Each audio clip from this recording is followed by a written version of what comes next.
So lately I've been spending the majority of my time on this channel creating in-depth video essays on movies. And while I love analyzing film, I wanted to introduce a new segment to the channel I think you all will like. In this series, I'm going to be taking two movies and more or less having them face off against one another, essentially having them battle it out, with one of them ultimately being crowned a winner. Now, my goal will be to do this with films that have similar elements, plots, themes, or characters, but that may not always be the case. It may just be two films I happen to like or that you've all recommended and want to see go head to head. Now, I've developed three qualities I tend to judge most films by, which are story, performances, and the movie's technical aspects such as directing, cinematography, editing, costume, and sound design, and you get the picture. And for the sake of this series, I'm adding a fourth criteria, which will be the film's overall entertainment or replay factor. These four qualities will serve as the criteria for each head-to-head battle, and I want to reiterate, these aren't the only aspects that make a film great, but are simplified traits I use personally to rate most films, and will be how I decide the winners here. And as always, these are just my opinions and something that's being done purely for fun, and in most cases I will probably love or have great respect for both of the movies I'm talking about. So without further ado, let's get started with our first battle.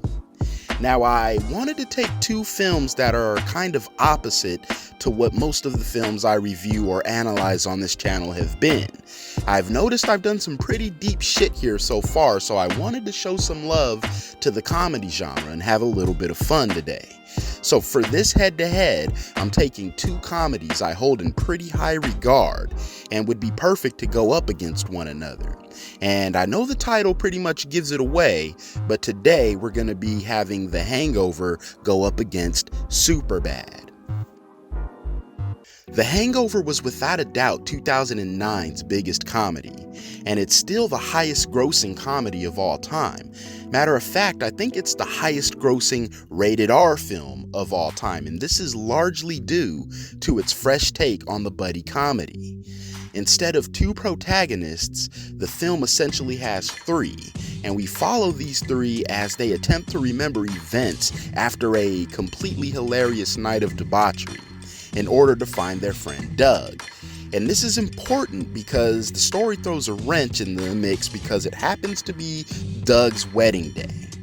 While the crew retraces their steps, we pretty much tag along, and we don't just see the crazy ass moments from the night before, we essentially relive them with the characters. We're immersed in the events that unfold, and this isn't always a good thing.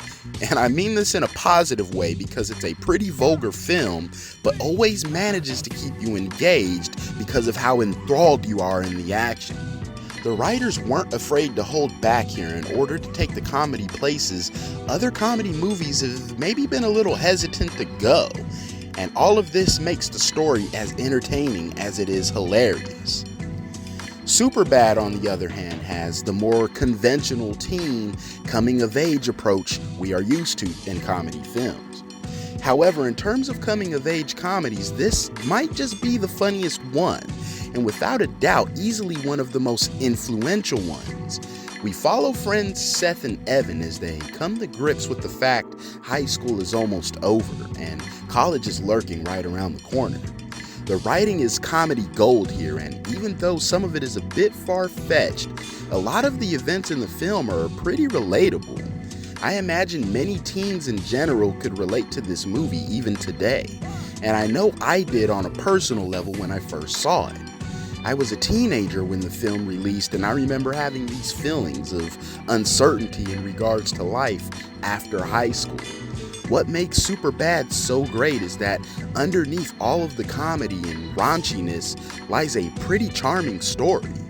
And while I think The Hangover's plot is equally as entertaining, if not more entertaining, I think it's the human aspect of Superbad that gives it the edge in terms of story overall. So round one goes to Superbad.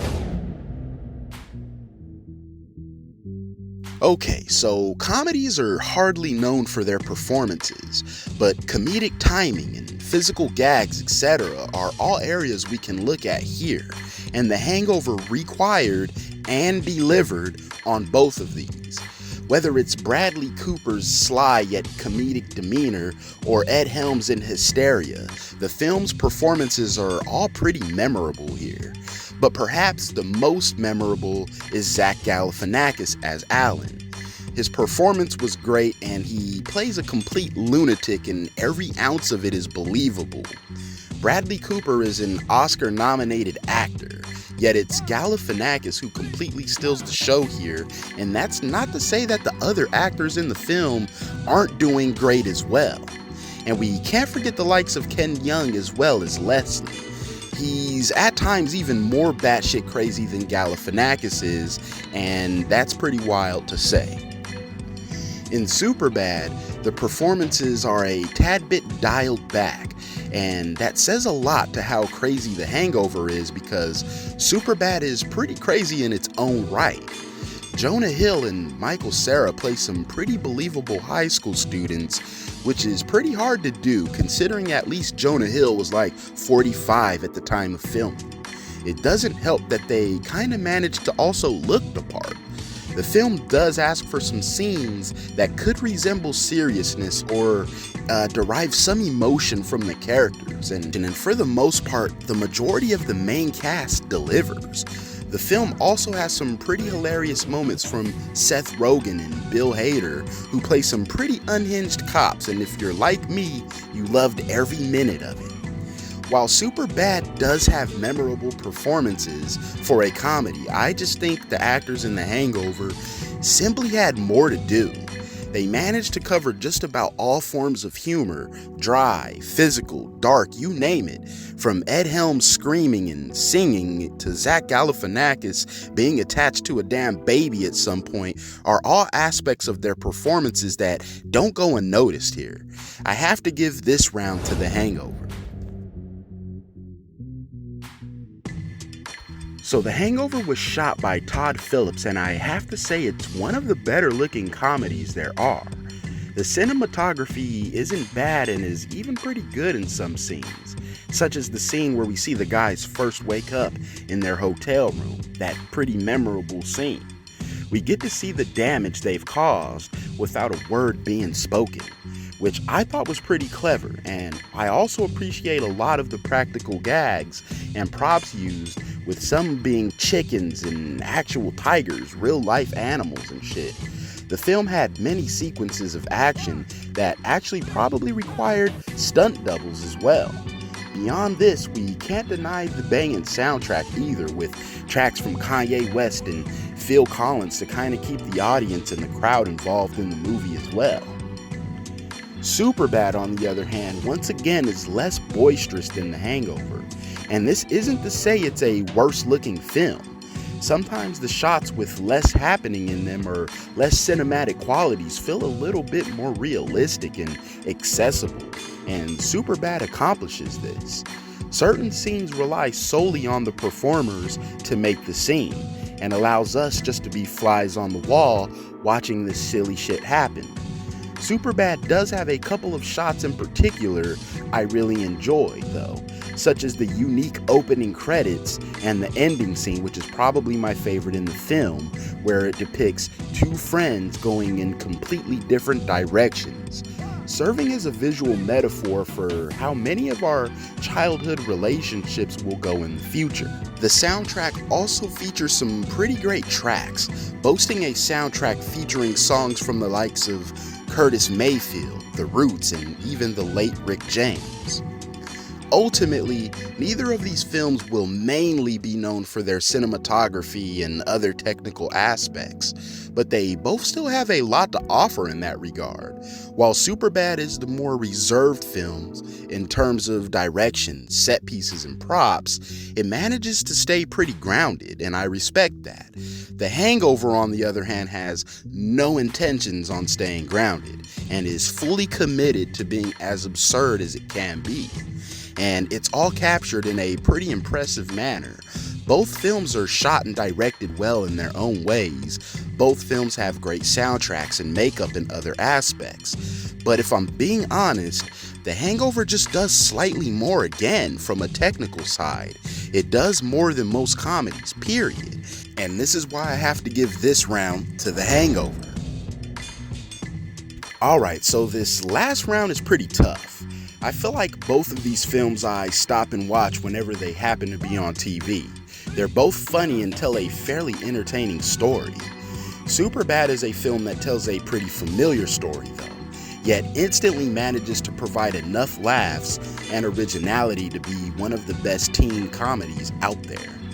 The Hangover took the concept of the bachelor party and party films in general and just elevated it. The whole film is a ride and it's entertaining from beginning to end. Some of the jokes and content matter may not have aged the best, but you can't deny how fun of a time this film still is today. Superbad has a special place in my heart because I believe it's more than a comedy film. Its themes resonate with me the most, and I believe it's the more accessible watch still till this day. But this doesn't necessarily make it the more entertaining film, and in fact, some parts are even a bit slow in pace compared to The Hangover.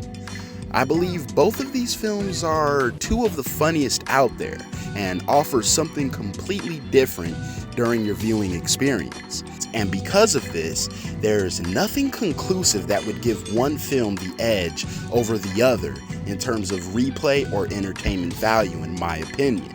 I've even tried to look at the X factors like McLovin, but then The Hangover also has Ken Jeong's Leslie, but both are just as great of characters to me. In my opinion, this round is too close to call, so I'll give them a tie. And because of this tie, The Hangover is the film that wins this matchup 2-1 with a tie in one category. Now this is kind of shocking to me because I went into this thinking Superbad all the way. But the more I analyzed it during this video, the more things got complicated. I believe Superbad is the more relatable film in my opinion, but a lot goes into a movie, and The Hangover just does a bit more overall. This was a tough one though.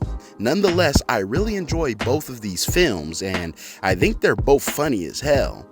Anyways, enough about what I think. I want to hear your opinions on this because honestly, I'm not even sure if I'm sold on my own. Let me know which film you guys think is better in the comments below. Tell me how you feel in depth, or simply type Superbad or The Hangover to let me know how you feel.